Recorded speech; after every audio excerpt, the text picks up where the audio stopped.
Oops. I did it again to my back.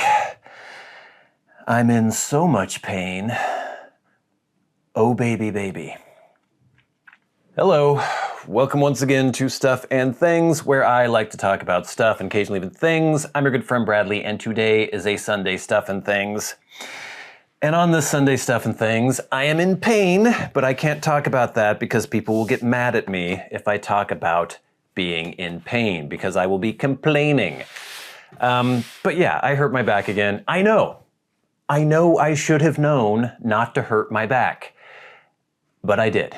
It was one of those stupid things where I was at work, I was wrenching on something. Oh, careful now. I was wrenching on something and the thing broke loose, and then it seems like I hurt my back when I have to like stop my movement, arrest my movement. Like, it's the weirdest thing. But obviously, I do construction. It's hard on your back. I do my best to prevent injury. I do yoga, I work out. I'm very careful when I'm lifting things. I do a lot of squatting as opposed to bending over, but it happens sometimes. It happened this week. It happened on Thursday. It is Saturday now as I'm recording this, and I'm hoping that by Monday it is at least tolerable, because we have a lot of work to do, a lot of things to get done in my job. So anyway, that's what's going on right now, but we have other things to talk about on this Sunday Stuff and Things, including upcoming videos, things that you can look forward to on Stuff and Things YouTube and Stuff and Things Patreon. We're gonna do a little box opening. We have an interesting package from Japan that we're gonna be opening up. I wanna talk a little bit about my idiocy and how I should have known better than to hurt my back. We will get into your questions, comments, and feedback in hashtag askstuffandthings. And then we will do Patreon shoutouts and updates at the end of the show.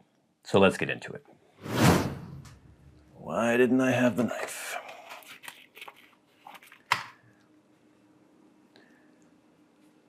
Come all the way back in, sit down again, because I didn't bring the damn knife. Yeah. Okay, what can you look forward to on Stuff and Things YouTube and Stuff and Things Patreon? Well, this week on Stuff and Things YouTube and Patreon, we will have a cool review of the Nikon 55mm f2.8 AIS macro or micro Nikkor macro lens.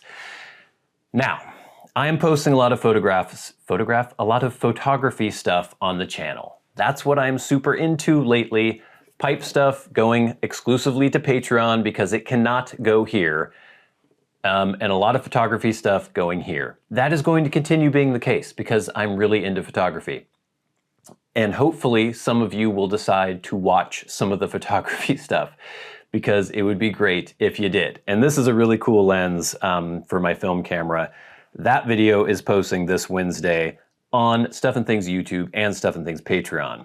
Next week, exclusive to Stuff and Things Patreon, will be Rattray's Hell of the Wind review. We did the first impressions video last week on Patreon, and then the week after next will be the full review exclusively to Patreon. And then the week after that on Stuff and Things YouTube and Patreon, I'm gonna be taking a look at two amazing photo books that are currently available. You can buy both of these on Amazon right now. They are reprints of seminal, iconic, super important photo books. This is The Americans by Robert Frank, and this is American Photographs by Walker Evans. Two fantastic books, and I'm just gonna talk a little bit about them in the video. We're not gonna flip through the whole, all the book.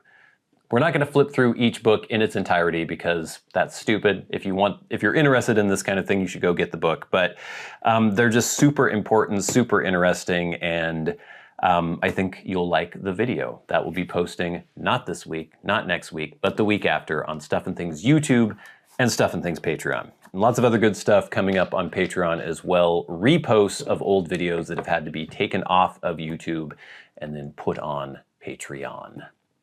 Stay tuned. But now, gang, it is time to open a box. This is from our good friends at Shinzo Tamura. You may remember that I reviewed a pair of their sunglasses, which were extremely interesting. They have really weird, well, I shouldn't say weird. They have really interesting lenses and lens coatings that are kind of geared for specific things. So the ones I reviewed before were the Umeda. That was the frame style, but then the lens were the Onyx lenses. And they were one of the clearest, I don't know, just fascinating lenses. One of the most interesting sunglass lenses I have ever tried out. So you should check that video out. They apparently liked that review because they decided they wanted to send me another pair of sunglasses. And I said, okay, I would check them out because again, I'm interested to see what these sunglasses do. They have all sorts of different styles of lenses for different activities. And they had one lens, if I can get this open. Okay, that's probably not how you're supposed to do it, but we're just gonna rip it. Here we go. They have a certain lens, I think that's it, that I have ordered. So here we go, Shinzo Tamura. Comes in this nice little cloth bag. We open this. Inside we have a box. Again, Shinzo Tamura. Very nice. Very well presented. I will cut this. Oh, I didn't need to cut it because this would have come right off. Damn it. All right, anyway, we are opening this. It says, look good, see better. Inside we have a little bit of information here. Shinzo Tamura. 5-year warranty. Raise or lower your frames to cover your eyes. Move from close to... This is interesting. Say hello to your new pair of Shinzo Tamura polarized sunglasses. My family's been making eyeglass lenses for more than 8 decades. A little info from Shinzo. Why do you need a booklet? You might be thinking, put them on and they will protect my eyes and help me see the world better. And that is true. But we want to share a little bit of our story and our simple instructions. So there are instructions. To ensure your sunglasses are as comfortable as possible, adjust the nose pads. Okay. Raise or lower your frames to the center of your eyes. Round your nose, blah, blah, blah, the nose. Okay, interesting. So that's just how to get the proper fit. Talking about the polarized lenses. I don't know, there's a lot of good stuff in here. A lot of interesting things. How to care for the lenses. High temperatures, low temperatures, 5-year warranty. Good stuff. Nice little information booklet. And then there's even more here. If you are reading this, you have already taken your new sunglasses out of the box and are wearing and enjoying them. Aha, joke's on you. I haven't put them on at all. It is our hope that they quickly become your favorite pair of sunglasses. We have no such illusions for this box, however. We suspect you already have boxes you appreciate, but we thought you'd like to know that this is a useful box made of recycled material. If you are wondering what to do with it, perhaps you could put it in your dresser drawer and fill it with small, important, or beautiful things. I'll do what I want with my own box. Thank you very much, Shinzo Tamura. Okay, we have the eyeglass case, the sunglass case, and inside, uh-oh, did I get it caught on something? The zipper is not working well, Shinzo Tamura. There we go. I think it's just a little, oh, there we go. Just a little stuck there. Ooh, okay. So here's the presentation of the sunglasses in the box. And inside we have these.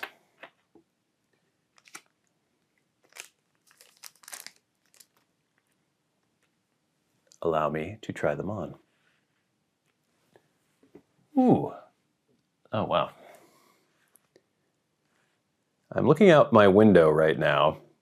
So the lenses on these are, I don't know if the color is going to come through very well here, but they are supposed to be, they're not super, super dark, if you can see that, but they are made for people who want to see things more clearly in the distance. So golfers, maybe people doing recreational shooting and things. And obviously this isn't going to show me much from just looking at something out my window in my apartment, but I'm very curious to see how these actually do affect that, if there is any difference between my normal vision with contacts, corrected lenses, and then putting these over top It does cut down on bloom from lighting outside, maybe haze, like UV haze. I don't know, this is fascinating. So these aren't super dark sunglasses. I'm also curious just to see, they are polarized, I believe, but I also want to see just how they cut down on sunlight. Like, do they work as sunglasses? But then also just seeing something in the distance, will it actually kind of take away the haze that you can sometimes see in the heat as well? That's what they're supposed to do. So I'm interested to see that. I can't really see on my camera whether or not these frames look good, but I think they probably do. They have a nice classic shape. I like the tortoise shell kind of color to the frames. So Shinzo Tamura sunglasses. These are the Umeda style frames yet again, but with a different color. And then the lenses are supposed to be for seeing things from a distance. It's very cool. I'm going to try these out for a couple weeks and do a full review. Okay. And just briefly, a little bit more about the whole back thing. I know I'm not supposed to have hurt myself. I should have known better than to hurt my back. And I also know that I'm not allowed to ever talk about anything negative that is happening in my life because that is considered complaining. And I'm not supposed to complain on these episodes. But I don't care because this sucks. All right, so if you have never experienced, well, I just realized my lighting has shifted considerably. If you have never experienced nagging back pain, I don't know how to describe it exactly. It hurts, but the hurting isn't even the main thing. I think the problem mostly is that, first of all, you can't get comfortable. Like, I'm sitting here right now and I'm like kind of propping myself forward and trying to take some of the weight off of my spine, and it's just not comfortable. I can't get comfortable. I won't be comfortable. The biggest thing for me also is, well, first of all, I hate hobbling around. I like to walk fast. I like to take large strides. I like to be able to like change direction and move and just feel in control and healthy. I guess that's the main thing. I hate taking these like halting little steps and being kind of like hunched over. It's just annoying. I can't go out and do things. I still go out and do things because I'm not going to stop doing things that I would normally do, but I just can't do them as well. And it hurts. And I look like a weirdo because I'm hobbling around like Quasimodo. The other big thing is sleeping. You try to sleep, you can't get comfortable, but you maybe manage to get in a position, like put a pillow between my legs, and you start to sort of drift off to sleep, but then you will move in your sleep, and suddenly you are audibly yelling because you have moved in such a way that your back feels like, I don't know, it feels like a pane of glass that is just shattered, and you're just like, ah! You wake up in the middle of the night. Now, if that pain had occurred during the middle of the day, I wouldn't yell because I just don't yell when I'm in pain. But if you're startled by it at night, you're unconscious, suddenly you start yelling, you wake up, you're like, what the heck? It just sucks. I hate it. And I'm hoping that in the next couple days, it will stop flaring up so much.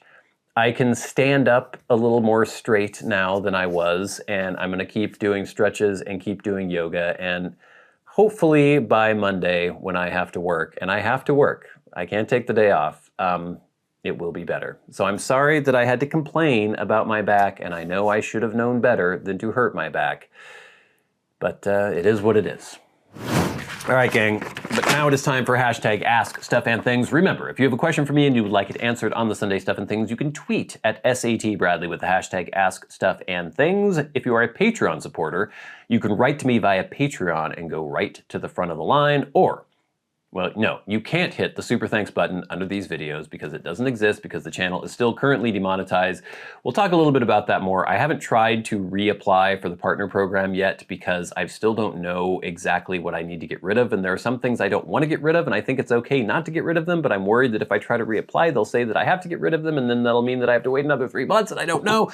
But anyway, as of now, the only way you can support the channel is on Patreon. You can't hit that super thanks button, but you could also leave comments in the comment section of my YouTube videos. Aaron H. via Patreon left a comment on last week's Sunday Stuff and Things. Aaron says, how many videos have you had to delete from YouTube? searching for pipe in your videos. It looks like you have hundreds still up. Yes, I am trying to delete the videos that actually show the pipe being est. I think that is what has to go, but like I said, I don't know for sure. Like I think on a Sunday video when I'm talking about a blend or something, I think that's okay. I think it's showing you actually S-ing the P that is the problem. But I guess we'll find out at some point. At Chris Caughey says, I get the nostalgia for the King James Version. Okay, so let me point out, when I kind of in passing mentioned that I was going to look into getting a Bible, I was not prepared for the flood of comments. Maybe I should have realized that a lot of people would feel very strongly about the Bible, but I had a lot of people with a lot of very strong opinions about the Bible and which Bible I should get. A lot of people are like, yes, we've got you. I'm like, okay, no, I was raised in a sort of, I don't know what you would call it, a non-denominational, like very, very out there kind of Christian, well, I don't know what you'd call it, full gospel, non-denominational, whatever. I would consider myself kind of agnostic. I'm not an atheist, but I'm very aware of the church. It's not as though I've never heard the good news. I've read the Bible before, so this isn't me. A lot of people were very much like, oh, you're into your spiritual things now, you're searching for answers. And it's like, no, maybe someday in the future that might happen, but I'm very aware of Christianity. I was raised in Christianity. I am currently sort of agnostic, but I'm interested in ancient literature, and so I wanted to get a Bible again because it is ancient literature. And a lot of people were very, very adamant about what kind of Bible and all sorts of things. So I appreciate all the interesting feedback from people. But yeah, there was a lot. So Chris Caughey says, I get the nostalgia for the King James Version. I grew up memorizing that version as well. I currently use the English Standard Version, which is one that a lot of people recommended. It appears to be, I didn't realize that there were all these schisms and like infighting about Bible translations either. That's a whole other thing. But apparently people hate the NRSV because they think it is woke. And the people who think the NRSV is woke usually prefer the ESV. Maybe. That's kind of what I got out of it. So I learned Hebrew and Greek in seminary, which is amazing. That's really cool, Chris Caughey. So I don't think there is a perfect English translation, but most translations are basically pretty good. And that was kind of the indication that I got. I wanted a King James Version because that is the Bible to me. That's what you think of when you think of, you know, I'm trying to think of a Bible verse now. Like the Lord's Prayer. Our Father, which art in heaven, hallowed be thy name. Thy kingdom come, thy will be done. I like the thys and the these and all that stuff. That's what you think of when you think of the Bible. But then I was also interested in maybe getting a version that is supposedly more accurate because there have been so many other sources that have been found since, 1611 when the King James Version was originally published. So anyway, we'll talk about that a little bit. So yeah, Chris, thank you very much for that feedback. A lot of people mentioned the ESV, and it's very cool that you know Hebrew and Greek, or that you can learn or read Hebrew and Greek. At JCT Manu says, King James Version is beautiful, but I feel like it's so much work to read that only true believers can get much out of it. Can't recommend ESV enough, so the English Standard Version. A direct translation from original text even older than King James had to work with. Modern and readable while never feeling disrespectfully casual like NIV and others. Yeah, the King James, I don't find it, this isn't me trying to flex or anything, but I don't find it hard to read. Maybe it's just because it was what I was used to as a kid. Maybe because I read a lot of Shakespeare when I was younger. I don't know. I don't find it difficult to understand. But maybe I'm thinking I'm understanding things and not really understanding. At Jared Young 5340 said, I actually just received a NASV? Shouldn't that be NASB? I think there's New American Standard Bible, NASB maybe, but he says V, maybe that's another version, Study Bible. It was recommended by a friend who had recently completed a master's in seminary. I think it has pretty good notes in the margins. For me, I enjoy the more modern vernacular. It helps me better understand.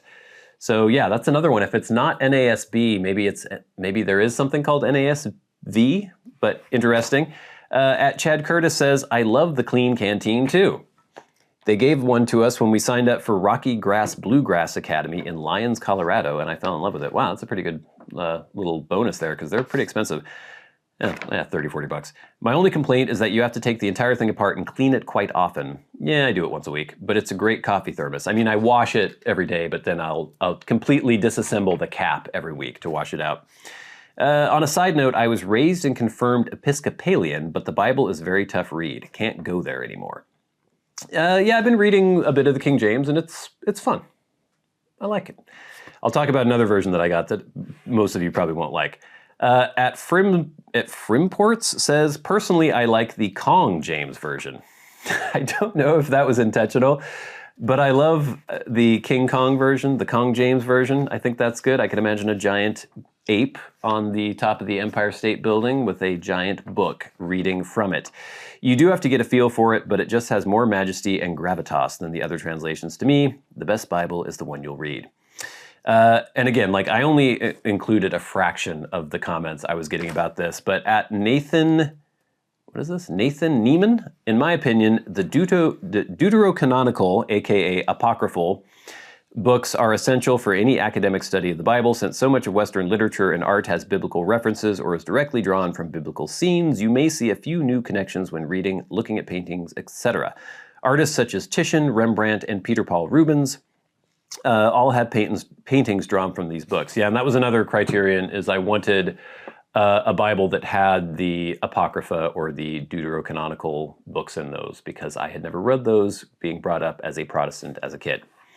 At Solar Labyrinth, or not even as a Protestant, but as not a Catholic.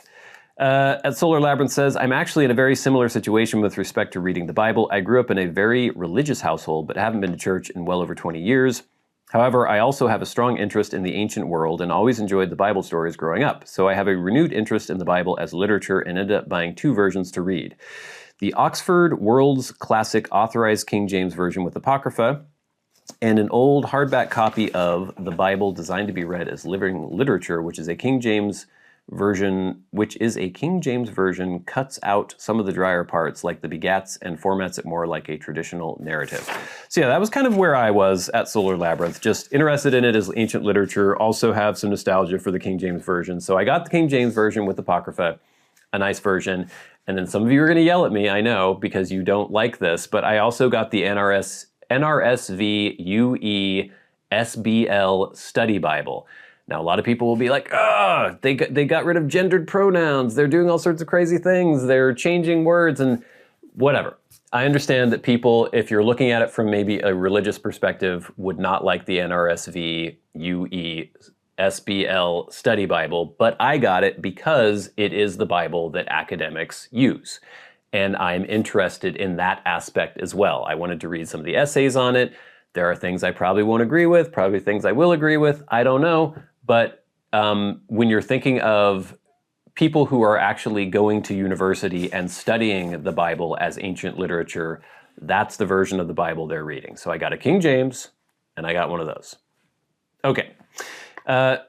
Again, we had so much feedback on that, I didn't realize what kind of can of worms I was opening there. But now let's get into feedback for first impressions, Rattray's Hal of the Wind. This is from El Torney, who says on Patreon, because you could only see it on Patreon, I love Hal of the Wind, but I think HU's Louisiana Broken has completely overshadowed Hal for me. Just add that to the list of HU blends to try. Thank you, El Torney. But then everyone else just started commenting about HU's Louisiana Broken and not about Hal of the Wind. So Carl Kessler says, I have an aged tin of Hal and a fresh tin of HU Louisiana Broken. You twisted my arm and I opened the HU just now. Very nice cut, easy to pack, wonderful smell. El Torney says again, the smell of Louisiana Broken makes me think that it has some type of light topping, typical with most HU blends in my experience, but it doesn't come through in the S, mostly just the tin note. So everyone just started talking about Louisiana Brokens, which makes me think I'm gonna have to get Louisiana Broken by HU and review that soon. But Hal of the Wind, very good blend, very interesting blend. I enjoyed it a lot. The full review is currently, or is going to be on Patreon. The first impressions video is currently up on Patreon. Right? Yeah, first impressions was last week. The week after next will be the full review. Or no, the full review, yeah. This week on YouTube and Patreon will be the Nikon 55mm f2.8 AIS micro Nikkor macro lens. Then on Patreon the next week, Rattray's Hell of the Wind full review. Good stuff, very interesting. I feel like I've been talking a lot. All right, gang, now it is time for the very best part of the show, and that is where we thank our Patreon supporters. Remember, if you would like to support the channels on Patreon, there is a link in the description box below, and it is the only way to support the content that you enjoy. The YouTube channel is still currently demonetized, might get remonetized at some point, I don't know, but if you like anything I do on YouTube or on Patreon, you can support the channels on Patreon. You also get a few little benefits on Patreon. You get videos early, you have access to the Discord, which is a fun community, and you are getting the former videos that used to be on the Stuff and Things YouTube channel are being reposted on Patreon. So there will eventually be a nice archive of all the pipe blend reviews and all sorts of other stuff that has to be taken off the YouTube channel. But every week, we like to shout out those who support the channels at $25 or more a month. The producers of Stuff and Things. People like Jason Buckner, Arcturus, Ashes of the Phoenix, Jonathon Proctor, The Friendly Piper, GreatGrol, Glenn, Just Glenn, Les Brady, David Severin, Nicholas James, Kyle Whitmore, Mr. Gibson, and Chris Caughey. And of course, the Maniacs, the crazy people who support the channels at $100, people like Bob Magee. And we'll never forget our dearly departed friend and Hall of Fame member, Peter Straub. Now, what else can you look forward to on Stuff and Things Patreon? Well, this week we will have the repost from the archives of my original review of Squadron Leader. Gawith, Squadron Leader. One of my favorite kind of prototypical, one of my favorite basic English blends, one that is sort of required reading. If you are into S-ing your P and you like English blends, you need to try Squadron Leader at one point. This review was from February 12th, 2015, over 10 years ago. So check that out on Patreon if you are a Patreon member. I don't know what I'm gonna do. I have things I want to do, things I need to do on this Saturday. I need to edit these videos, obviously, but as far as the whole back thing, I'm just gonna have to put up with it, basically, because there's nothing I really can do until it stops hurting. So until next time, until we meet again, I've been your good development. I'll see you later.